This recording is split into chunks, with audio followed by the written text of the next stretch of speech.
Did you delete the Mandalorian? No, I moved it. List? I moved it down to where The Last of Us is. He said, "Not interested."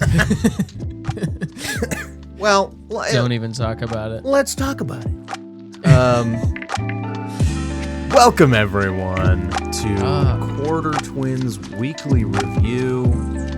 I am your quarter twin, Joshua. This is my quarter twin, Jordan. Yes, hello. We are hosting a show with a tagline, and the tagline is... Yep. This is the show with only one question. Watch anything good lately? We've been watching some things, and I can tell you that I've been watching some good things lately, and I've also been watching some mediocre things lately. Some bottom of the barrel things lately. Some dang, dude. Some disgusting Disney Plus Star Wars trash lately. No way.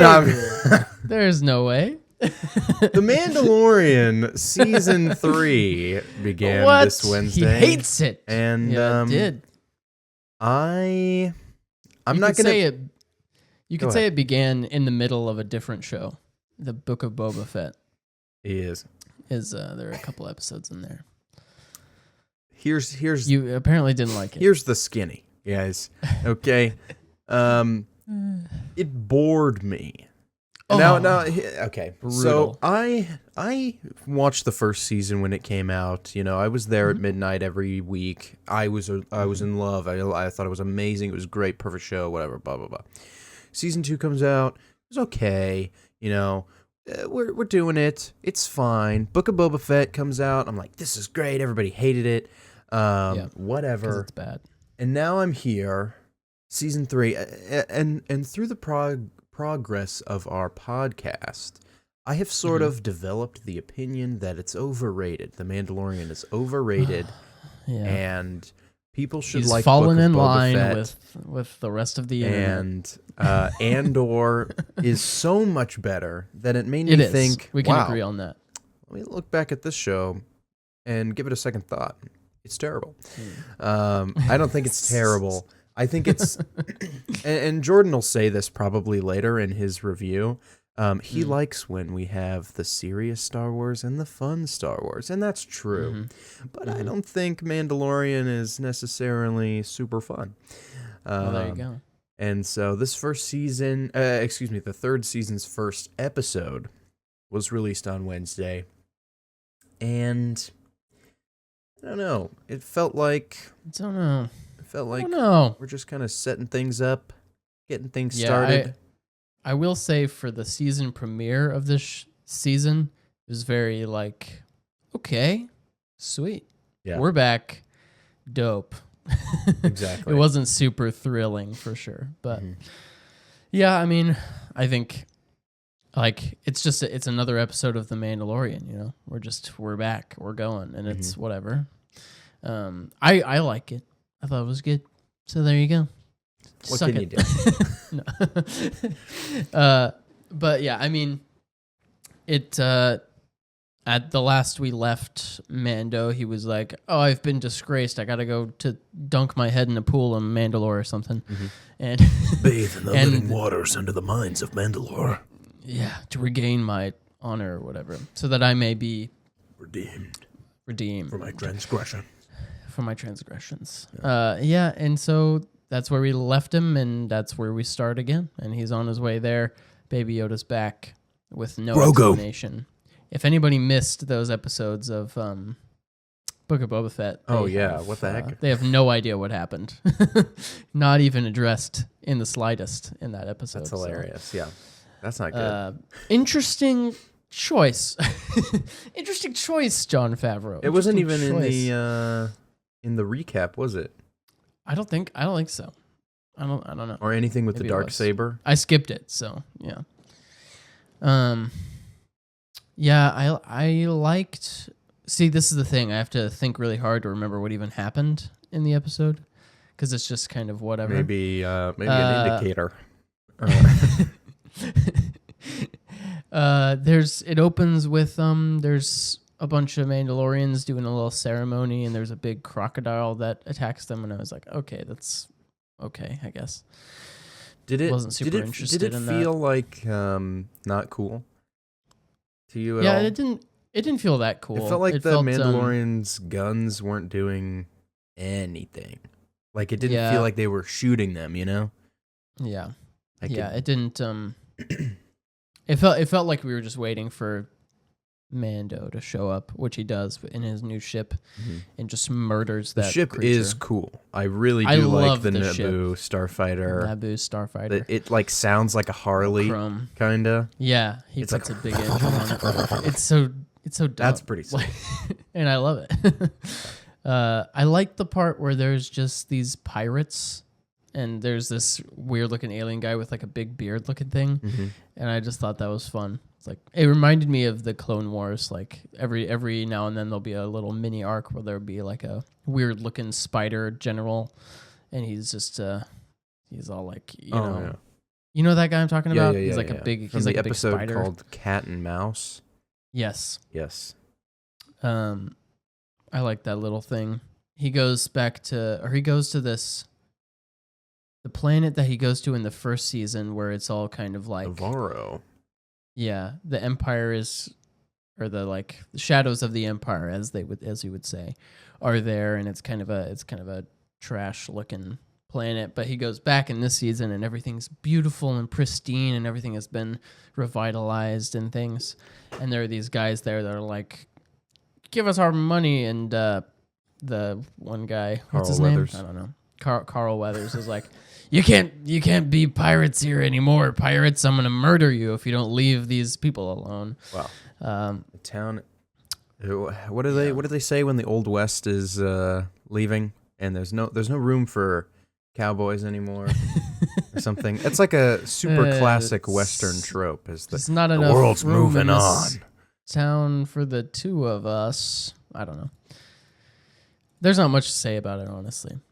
Brutal. I think just the difference is it bored you, so you're not interested, and I was a little bit bored, but I'll still watch. I mean, I'm not gonna not watch it. It's the Mandalorian, you know. Yeah. And maybe that is the root of all evil.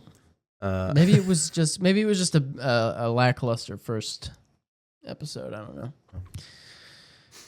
It's okay. We'll see what happens. I'm interested in going to Mandalore and seeing what happens with all that. Yeah, we'll see. So. I'm sure, like, maybe they'll have something for us, you know. It was just the first episode. You gotta honor the 3-episode rule. Yeah. You can't give up before 3 episodes. It is like you said, it's shocking how good Andor is compared to everything else. Literally. That they release. Because Andor episode 1, holy. You know? Holy, yeah. It is holy. Literally. Yeah. All of the episodes are bangers. So incredible. How did they do it? You rewatch it? You said you were going to rewatch it. Not yet. I've been waiting for the right time. Speaking of rewatching something, today as we're recording, everybody, is March 4th, which is a year ago today, The Batman came out. Oh, wow. What a movie. So I'm going to have to watch that today, probably, because it's a fantastic movie. I did a little Instagram story where I was like, hey, this movie came out a year ago. Remember how we did an episode on it? You should listen to that. Nice, dude. Great promotion. Yeah. We should take out our, I don't know if you've done it already. We can take out our ads. Oh, yeah. That don't need to exist anymore. I think we're still getting money at the moment, so. Oh, well, I keep them in. I'll just keep it in. The two of us watched The Last of Us, I presume. Now, if you want to continues to be amazing. If you want to talk about quality televisor, you're looking at The Last of Us, guys. This is the show right now, okay? When you look back at the year, this is the show, even though it came out in February, you're going to remember this is one of the best shows, if not the best show, to come out this year. Yeah. It's amazing. What's the competition? I mean, at this point, there's nothing. Mandalorian. Yikes. And that's it. Both with Pedro Pascal. So yeah, he's running the world. He's everywhere. He's amazing. And I've seen some stuff on Twitter of like people thirst trapping him and all, you know, like they do all this stuff where they call him like a heartthrob and everything. And I think he's getting tired of it, guys. So we're gonna need to calm down. Yeah. And He did move that on. one thing one time where he said, "I'm your daddy." And that went everywhere. it And ruined- now everybody's like, "Hey, Pedro, you're my daddy." And he's like, "Guys, can you leave me alone, please?" I didn't mean for this to happen. Yeah. Poor guy. But yeah, The Last of Us, what was it, episode 7? There's 2 episodes left, I think so. Yeah. So this episode in previously in The Last of Us, we left with Joel on death's door. Death's door. And he tells Ellie to leave, go back to Jackson Get out. of Wyoming, and stay safe because he's gonna bleed out and die, and he wants her to honor his sacrifice or something. And then we have an episode-long flashback, which some people would be like, "This is stupid." Yeah. But I thought it was pretty good. I saw a lot of this is just that didn't do anything to move the story forward. It was just filler episode. There was nothing pertinent to the story, and I just feel like I wasted an hour of my life. And I'm just like, how about you just become a smart person and There you go. and stop being dumb Tell him. and watch this amazing TV show like it's meant to be watched with just soak up all of the good stuff, because we're not going to get a better show than this year, guys. Probably not. Yeah. I still need Usually I don't like big flashback episodes generally because they're not all as good as this one. But this was very good. Very good. Yeah. For what I understand, it does it's the DLC was yes. was So how this was translated into the game. after the game came out, then there was extra game that was released, which is the DLC, downloadable content.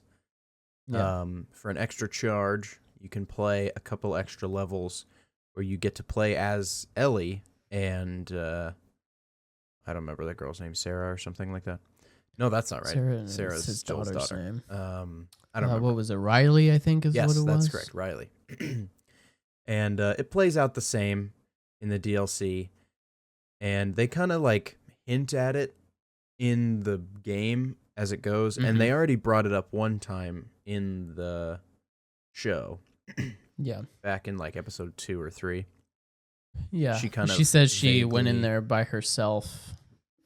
She like broke in by herself and got jumped by a infected, but she doesn't say anything about Riley Right. at first. So, but she has like a face of mourning chagrin, if you will. And she talks about how she like everybody has either died or left her, and this isn't the first time I've killed someone, that sort of thing. So, Yeah. there are whispers of this event. It is tragic. It But is tragic. tragic. That's just the show, right? It's just the So, show. Being sad. It and is like an occasional hour zombie. long, and you like I knew what was going to happen just from context. And it just takes its sweet time getting there, and I was on edge the entire time. You can't even just like sit there and enjoy their little date together, because you just know, like you're Like, constantly I like, gotta- when is it gonna happen? When is just do it do it. already? You got to pre-break your heart so that the show Yeah. can't do it to you. Yeah, Brutal. Yeah. it's very cute Yes, it's well for done. a long time. Yeah, It's awesome. Speaking She, of, oh, sorry. yeah. Go ahead. I was I was gonna. just gonna say. Oh, here we go. We should take this out. This happens sometimes. There's a lag, guys. There's a lag between the two of us. So sometimes we just talk over each other. Yeah, my bad. You go ahead. Well, I'm gonna change the subject if I go ahead. Okay, go so ahead. If you have something about The Last of Us, then you should go Nah, first. you take it away, Okay. man. If you are interested in another television show or a manga in its original form, there is a series very similar to The Last of Us with your cry of the week, if you will. It's called To Your Eternity, or like Metsu no A or something like that. I don't remember. And it's about an orb. And the orb is created by the Man in Black. And the Man in Black creates this orb to absorb everything in the world. Nice one. Thank you. An orb that absorbs. An orbs that absorbs. And this orb, basically its job is to take in all of life and be like the memory of the world should the worst happen. Okay. So it takes on the form of a rock for like 200 million years because it doesn't know what the heck it's doing. And then it becomes a caterpillar or something, and it slowly builds its way up to a wolf. And then it meets a boy, and they go on an adventure. And the orb is immortal, and everything around him is not. Okay? Yes. So I don't want to spoil it, but at the same time, Jordan is probably not going to watch it or read it, and none of you guys are either. So maybe I should go ahead and just go ahead. Story anyway. Basically, it's a story about this orb trying to learn how to become human and understand the world, and everybody around him is capable of dying, and he is not. So he has to come to terms with that as well. And there's also these alien things called knockers. It's not a great name. I don't know where they came up with that name. Knockers. And they're like these little balls. They're not orbs because they're soft. And as we all know, orbs are hard. Orbs are hard. It's like a metal. It's like the thing from Phantasm. This big death ball thing. Anyway, the knockers can like stink their little knockers. I know it's a terrible name. They like infect things and take over their bodies and turn into zombies and stuff. And they want to kill everything because everything was once part of their beautiful, perfect consciousness out in space. And now the life forms on Earth are not part of their hive mind anymore. So they want to come back, and they're like, we're noble. This is a good thing we're doing. We're freeing them. And but they don't talk till like chapter 150, so you didn't hear that from me. Okay, sounds good. But yeah, so it's really good. That does sound cool. And there's like an afterlife that they talk about in this, where when you die, you can either choose to go to heaven or stick with the orb. And stick with the orb. So some of the side characters that die stick with him, and then he can transform into them and use their powers, so to speak. So like one of them trained her entire life to be immune to poison, so that when she died, the orb could have a body that was immune to poison. And like this other guy had, when he was taken in by this old inventor guy, and has a second stomach full of alcohol, and then he has this helmet on that he can close, and it sparks, and then he can barf fire. Whoa. Yeah, you know? I don't know, yeah. So it's great. It's pretty legit. It's a really good time. I cried several times. That sounds cool. Oh my goodness. And the animation is very, very good, so we love that. How many long is it? How much time is it? It's currently finishing the first season, so it'll be 24 episodes. There you go. The manga is well ahead. Probably 200 plus chapters at this point. Wow. So, yes. Oh, wow. That does sound interesting. Yes. You're giving me some good recommendations. All of these sound really interesting. So we're getting closer. Getting closer there. Me and my dad watched Bullet Train. Half of it. Anyway, that's a good movie. It. And did it win Best Editing? I think it did, yeah. Yeah. For us. Our thing? Yeah. Yeah. Pretty good. I like it. It's pretty good. Mm-hmm. It's pretty good. Yeah, pretty good. We both watched something, Joshua. What did we watch? A movie called John Wick. Watched John Wick.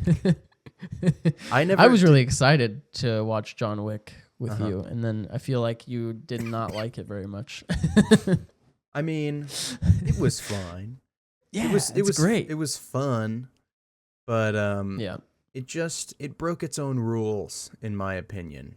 Mm. It felt like a serious, realistic kind of action movie, and maybe I misunderstood, but You were I mistaken. I didn't expect John Wick to have the most ridiculous, powerful plot armor of all time. He gets shot a couple times, right? Yeah, He has literal body armor on. that's fine. I guess. You can break a rib or two, and that's whatever. But when Yeah. you get hit by a car and get knocked out, and the bad guys don't just shoot you Right. there, I feel like, and then they wake you up, and then when they like talk to you for a bit, and then they try to kill you with a paper bag over your head or something. Yeah. A plastic. It's just bag, like, and come instead on, of just shooting you in the head. yeah, what are we doing here? You're gonna kill him anyway. Right. And Willem Dafoe is there shooting everybody except for him. That was great. Yeah. I forget, and you can correct me if I'm wrong, but I feel like you're not as what were we talking about the other day? You're not as what you asked me a question. What Immerses me. immerses? Yeah. You're not as immersed by just action than maybe me. I suppose you're more into the plot itself. I the do world like a good building, bit of plot, this sort of you thing. know. But at the same time, I like Transformers, the Michael Yeah, Bay dude. movies. So like, you know, and those might be the stupidest movies of all time. Yeah. There is a lot of like, oh, millions of years ago, there was this bliggity blue on the playbity blap, and there was the blidadoo and stuff like that. I love the plibbity flop. But John Wick is famously very light on the plot, and Yes. heavy on in the pew pews. It's very it's just stunt choreographers showing off for 2 hours in all the movies. I mean, the next movies. Sorry, go ahead. I was just gonna say, you can't knock it for the action. The quality of everything is awesome. I know really that they like the gun that he's using has this many bullets, and when he shoots that many bullets, he has to reload, and he does that a couple times, and they like pay actual attention, all that stuff, which is cool, and I think well done. And there's several longer takes that I like as well. So I wouldn't say at any point that the action was bad, but it just broke its own serious cool rule. Yeah. And so I kind of got disconnected. And I was hamming it up when we were watching it together. But Sure. The other two movies definitely go a little bit deeper into like the inner workings of the secret society, and there's a whole underworld of homeless people that are like also assassins of some kind.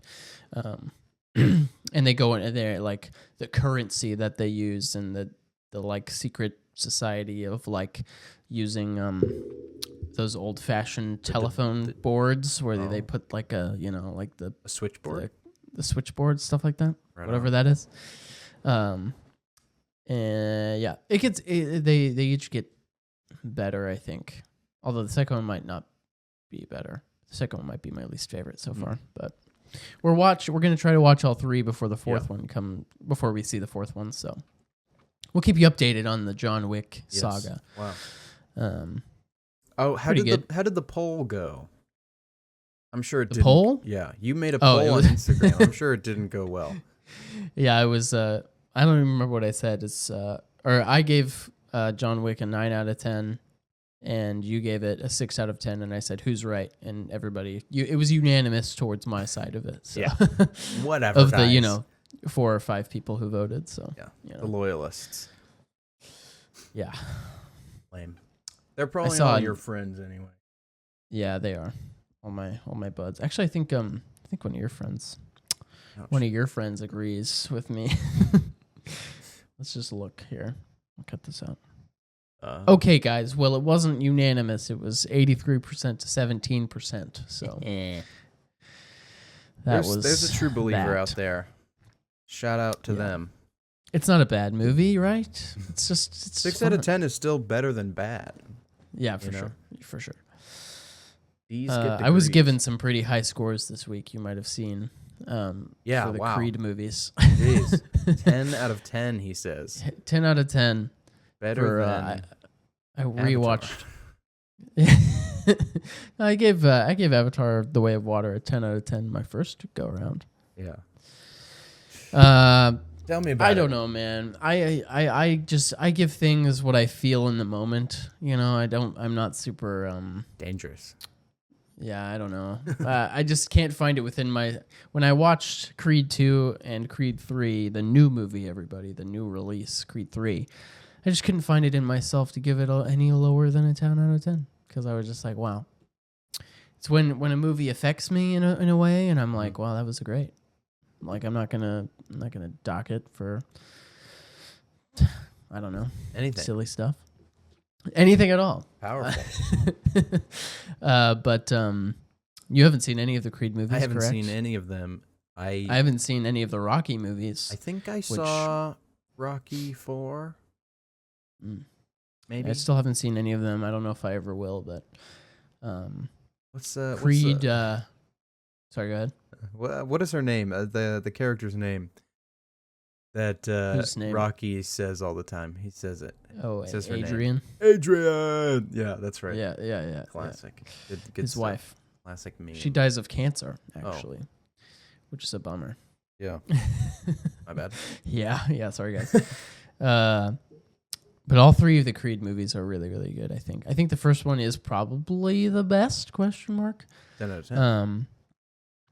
The first one is about Adonis Creed. He's going by the name Adonis Johnson. So Apollo Creed was Rocky's friend back in the day, and they boxed together and whatever. Apollo Creed had an affair with a woman, and that woman's child is Adonis Creed, the character we're following in these movies. So, in the first movie, Adonis is struggling with like the legacy of his father. He wants to start boxing, and he's not using the Creed name because he doesn't want to bring shame to the family name or whatever. But then the best boxer in the world, the heavyweight champion at the time, is like, I know who you are. I'm gonna fight you, and whatever. It's a lot of like boxers trying to just be the best and destroy everybody else's legacies and all this sort of thing and become the best boxer ever. So the first one is like him kind of regaining a sense of pride and with his family name and learning about legacy and that sort of thing. And then the second one is about, so Apollo Creed got killed in the ring by a guy named Drago. Yes. Drogo. Drogo. And so in the second Creed movie, Drago's son, Little Drago, is a boxer, and he challenges Creed to a fight because Creed is now the heavyweight champion of the world. And so Drago is like, I challenge you to a boxing match because I'm going to take your title and whatever. And my dad killed your dad, so you're probably going to lose. And so Creed 2 is very much like it reminded me a lot of Iron Man 2 because you have Tony Stark and his dad, and I love Iron Man 2, okay? What? You have Whiplash and his dad that are like actually at the bottom. I know you don't like that movie, but I think it's great. It just like that movie Iron Man 2 is about Tony Stark and the legacy of his father, and then the Russian guy and his father and all that stuff.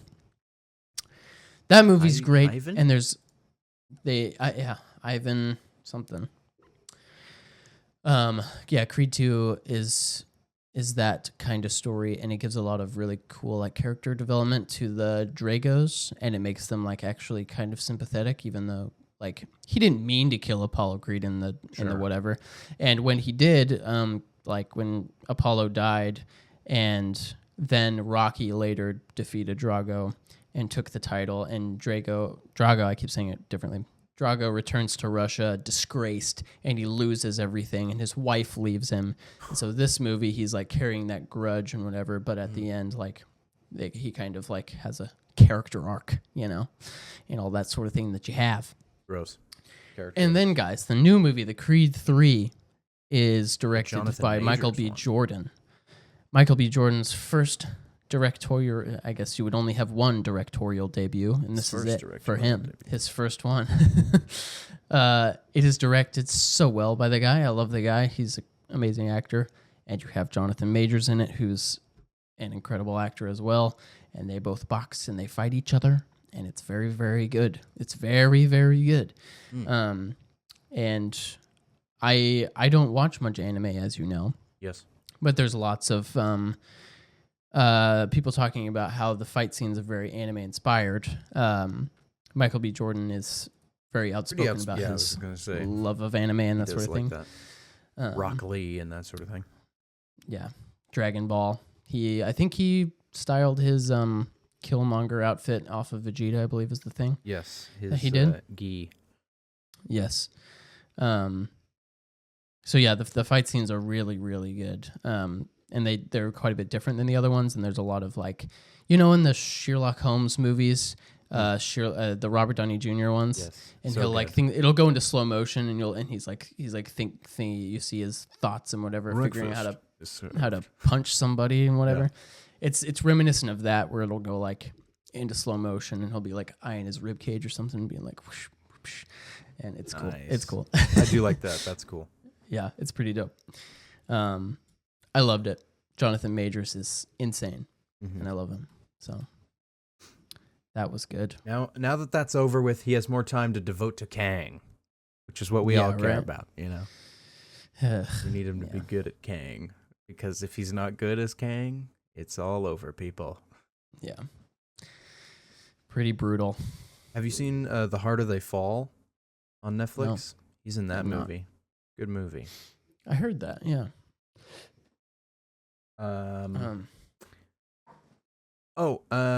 So I'm as with the Wizard game I've been playing, I'm also on a bit of a Harry Potter kick in general.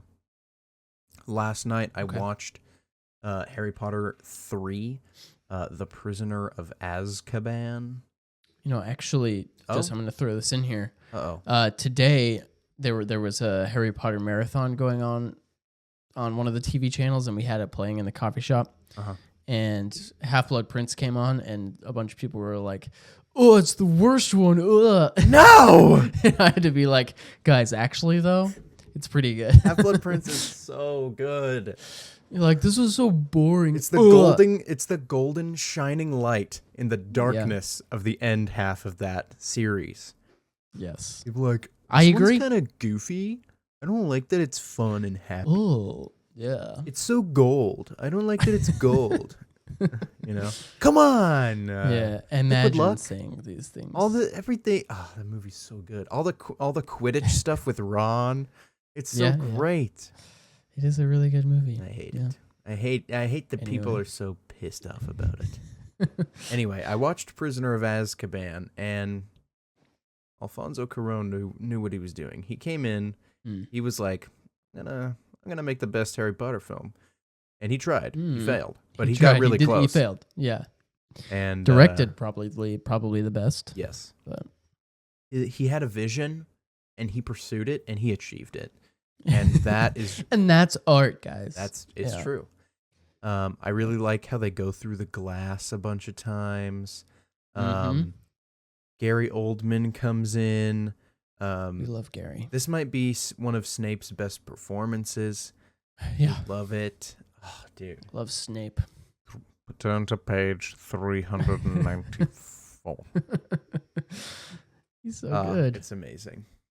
And Professor Lupin, we love him. All the old British actors are coming in giving their 10 out of 10 performance. There's a lot of long takes that I like. I think this is the first movie that Daniel Radcliffe is actually like okay at acting in. Yeah, right. There is a scene when he finds out that Sirius Black killed his parents and was like his godfather or whatever. which isn't true. But that's what he Right. thinks at the time. And he goes off and cries under his invisibility cloak. And like you can hear him whimpering when Hermione and Ron come over, and he's like, and then they pull off the cloak, and he's like, just like complete puppy eyes. yeah, complete fail of acting. And then like 2 seconds later, he's like, he was that friend, and I'm like, okay, calm down. We're getting there. Yeah, like that wasn't terrible. But just Save like it for the next movie. 30 seconds ago, you were like, I was like, wow. It's just the highs and lows. Yeah. It's a great movie. I was dumbfounded. What a movie. The beginning, there's like a lot of free cam over the shoulder at the Dudley's house. Okay, yeah. And I was like, oh my gosh, it's gorgeous. They have all the scenes with the Whomping Willow that like denote each season of the year as it goes around the year. Yeah. Which is fun. Brilliant. It's a good one, guys. It's a good one. Most of those movies are pretty good. Actually, that's true, yeah. Yeah. Wow. The second one, we're still on the fence about, guys. I had fun. It's too long. Yeah. But you know what I've been watching, guys? Don't even tell me. Just kidding. Go ahead. I've been watching a new reality TV show on Netflix, guys. It's called Perfect Match. It's not. I think it is over now, but I haven't finished it yet. Don't spoil it. The episodes are really long. That's my only complaint. But what? Okay, what? I mean, it's like 55 minutes, which is a lot for a reality TV show. So what it is you take. There have been all these shows. You got Love is Blind. You got Too Hot to Handle. You got 20-somethings. You got The Mole. Some other ones. The Circle? The Circle, yes. The Circle, people are there. You take all of these, the losers from all of these shows that want to find love still, and you bring them all into this house. And it starts with 5 girls and 5 guys. And they all show up at this house, and you say at the end of the night you have to pick somebody to be your match, and then you go up to bed with them and whatever, right? Wow. And so the next day, it's like all about like you're trying to find somebody who's compatible with you, and but the thing is you get people who are terrible, that are just terrible people, and are just the worst kind of superficial people you could possibly imagine. Well, they're on reality TV. So they're all trying to find love, and they're all screwing each other over and like whatever. And so it's just it's over the course of many weeks. I don't know how many, like a few weeks. And so they're like, you pick your person, and then the next day there's some like challenges that test your compatibility as a couple. And then whoever wins that challenge, the couple that wins that challenge, gets to go into this room, and they get to pick 2 new people to come into the house, and they get to set up these new people with one of the people in the existing couples. So you add these new people in to go on dates with people who are already coupled up with other people, and then it's just this. It happens over and over again, and people just keep screwing each other over and going after each other's girls, and being like, "I love you. I'm never gonna leave you. Let's get married." And then literally an hour later, they're like, "I'm dumping you. Goodbye. I'm going. I'm going upstairs with somebody else." It's really good reality TV. It just makes you go, "Wow, I have my life together for sure." You know what I mean? That's the way to It's see like, it. wow. Yeah. It makes me feel really good about myself. But it's just so fun to watch these people, you know? Wow. And there are like all good reality TV shows, there are like 2 or 3 people that you actually really like as people, normal. that like almost normal and like wear normal clothes. Like all of the girls in this show, except for 1 or 2, are just like they wake up in bikinis and they just wear a bikini all day. And guys are just like shirtless all the time. Right on. There are like 1 or 2 that are just wearing normal clothes, and you're like, wow, you're amazing. What a gentleman. Yeah, what a joy. So if you need a really good, trashy, good reality TV show to watch, guys, you should watch Perfect Match. Interesting. It helps if you've seen all the other shows and you know these people from the other shows. It's the reality show universe. It really is. It's like the Avengers. They all the people who lost their shows. Wow. Come here. Yeah. You know, Survivor did a season with only winners. That's right. The 40th season of Survivor contained 20 winners of previous seasons. What would you even do with that many winners? Well, only How one could of there them be a wins. loser? Oh, So, really? Yeah. Wow. Survivor is reality TV, but it's not trashy. So if you're interested in good reality TV, you should watch Survivor. All 40 seasons are on Paramount, or 43 seasons or whatever are on Paramount Plus. I'd seriously love to watch all of those with you. I know that's more than a time commitment. That's a life commitment, but yeah. How surprised would you be if I told you that I started Game of Thrones right now? Don't even. You're lying. I'm just asking, how surprised would you be? I would be shocked, honestly. Yeah, I have not done that for sure. Yeah, that's what I thought. That was scary, though. You scared me a little. Yeah. I only read like 8 pages of Dune this last week, so and I finally did the math on how many pages there are in the whole Song of Ice and Fire series, and it comes out to 4,669 pages. That's a lot, not counting the appendices and the end. Oh wow! Which also include like the lineage of every great family, and what they're doing at this time in the book. So like. You get to the end of the book, and then you can see the name of every character, where they are in their lineage, and stuff like that. Which is it's like the Bible. Yeah, that's just crazy. World building to the max. Yeah. It's awesome. And then in the next book, if one of those characters dies, then it changes, right? And it shows like killed at the blah blah blah. Oh no. So you're gonna finish all of these, and then you're gonna be like, "Wow, I can't wait for the next book." Yeah. It's never going to happen. Just with all the 90 million other people. Yeah. Yeah. But I don't said he's getting there. So, yeah. We'll see. Still not convinced that I'm ever going to make it through all the way of the show. Well, then you're going to be $50 lighter. I know. In like 3 years when I finish all these books. $50 on the table. Yeah. Set aside $50 now, and then you won't even think about it when the time comes. I might as well just give it to you now. No, I'm gonna do it. I'm gonna do it, guys. I promise. I'm excited. That this is me just trying to get him to watch the freaking show. Yeah. So I'm watching shows. I'm watching The Mandalorian. Wow. And just as good. You won't have to spend another minute doing that until next Wednesday. Yeah. I gotta rewatch episode 1 of season 3 over and over every day.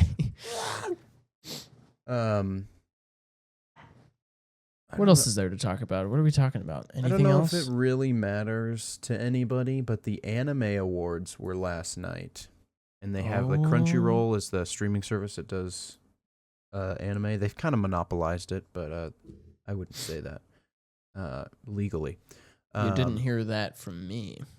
They host the Anime Awards, and I took part in the voting because I'm an anime watcher.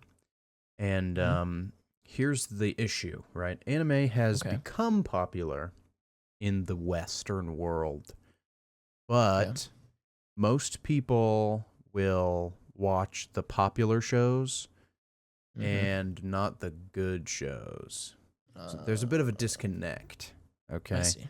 So the shows like Attack on Titan, which you've probably heard of, shows like Demon Slayer, you've probably heard of that, you know? They're going to win every award because they're popular and people will vote for them and engage, right? Yeah. And so they came out with the awards and who won, and it's literally like the popular vote. And so Attack on Titan wins half the awards, Demon Slayer wins half the awards. They give One Piece best continuing series every year because it's 1,000+ episodes at this point. Yeah. So they're just like, here, we'll give you this award because keep going, bud. Yeah. It's just disappointing for me because it makes everything else that came out that year look like it was, oh, that was terrible. Why that didn't deserve any wins. And like, to be fair, Attack on Titan is very good. It's a good show. Sure. Right. But it didn't deserve every award under the sun. Yeah. There are better shows. Mm-hmm. So it's just it kind of makes me appreciate things like the Oscars and stuff like that have like a bar and like an academy or whatever of people that actually have taste, and there's other some would disagree, but yes. Absolutely, and there are many times when they snub things and or are like racist, and that's not good. Yeah, well, for sure. But if it was the popular vote, then the Marvel movies and Star Wars would be winning every Oscar or something, and that isn't fair to the real art. So the art, real cinema, films, yes. Although I will say, but speaking of the Oscars, it's going to be not this Sunday, but next Sunday. So I'll be there. I'm going to be watching. So I will follow the Twitter account. Yeah. I can't. I like watching it. It's fun. You never know what's going to happen. That's true. Somebody Last year we watched literally the Oscars assaulted, and I got to see the slap live. So yeah, and I mean Twitter was ablaze as well when that happened. But that was awesome. Holy cow, that was ridiculous. Do you think Will Smith's going to be there? I think he's not banned allowed to be. for like 10 years from the Oscars. So well, sorry, dude. Shouldn't slap people. Yeah, sometimes. Let's not be. Man. Well, we're doing good here. We're on 45-ish minutes, so I'm gonna go ahead and it's a short one. Wrap us up because everybody I talk to is like, I would listen to your podcast, but it's just so long, and I'm like, show me the podcast you listen to, and I 100% they're as long, if not longer than ours. So it's because we're boring. It's because they don't. Okay. It's because you don't like it, and that's fine too. But don't make up excuses. Right. Say it to my face. Bam. Tell them. Tell me how much you hate our podcast. Yeah. It doesn't feel as good as you want it to, but anyway. With all that being said, thanks for watching. Thanks for listening. If you made it to the end of this episode, you're the six of you that did. Yeah, you're a true fan. You're a true listener, viewer. Yeah. And we love you for it. And as always, we're going to keep doing it because, you and I, Joshua, we love it. Mm-hmm. And we got to talk about things that we watch. So, because, nobody else here watches anything. Yeah. Who else wants to talk about, perfect match with me? My sister probably would watch that with probably. Me. I hope she's watching it. We should have them on. We should have Caitlin and Brian on. As a couple, and they can talk about White Lotus or something. Oh, White Lotus. Actually, Brian is watching Game of Thrones. I wonder if he's watched any episodes since I was last over there. We'll see. He was in season 1. It was so nostalgic for me to watch those episodes I had just finished. It was kind of funny because when I was there, I was finishing season 8, and then he was like, "Hey, I'm watching Game of Thrones. You want to watch an episode?" And I was like, "Sure." And it was like episode 3 of season 1. I was like, "Oh, cool, all right." Cool, man. You got a while to go, but wow. Back when everyone was happy, The world was bright and full of stars. Yeah. But the night is full of terrors. Oh dear. Is it? No. Wink, wink. Jason Momoa's there sometimes. He was, yes. He is. More. Emilia Clarke is there for the whole show. Daenerys Targaryen. The mother of dragons. The the breaker of chains. Oh. The rightful destroyer of worlds. The rightful queen of the Iron Throne, the Andals, and the First Men. Protector of the realm. And all that. She has many names. And so forth. Yeah. Okay, guys. The unburnt. See you next week for something. Bye. Goodbye.